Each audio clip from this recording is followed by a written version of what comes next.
ఎదుటి వారి మంచిని కోరుకోవడంలోనే నీ మంచి అంతా ఉంది. ఎదుటి వారి క్షేమం కోరుకోవడంలోనే నీ క్షేమం అంతా ఉంది. నిన్ను 4 మాటలు ఆమెకి నీకు ఆయనకి నీకు పడకుండా 4 మాటలు వాగ్యం జరగగానే ఎక్కడికి పోతావు, రేపు నువ్వు చేత అయినట్టు వచ్చిద్దే వార్త అన్నావు అనుకో, నీ ఇంట్లో మొదలైద్ది.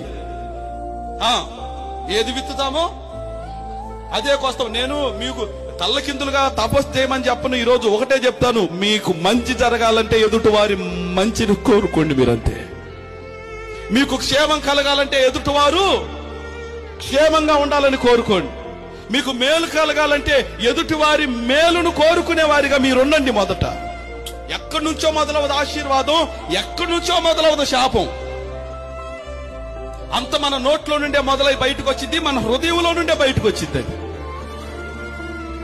హృదయం నిండిన దాన్ని బట్టి నోరు మాట్లాడుతూ ఉంటుంది. ఆ నోట్లో నుంచి వచ్చేటువంటి మాట మొదట నీ ఇంట్లో పడి ప్రయాణం చేసిద్దని నేను జ్ఞాపకం చేస్తున్నాను.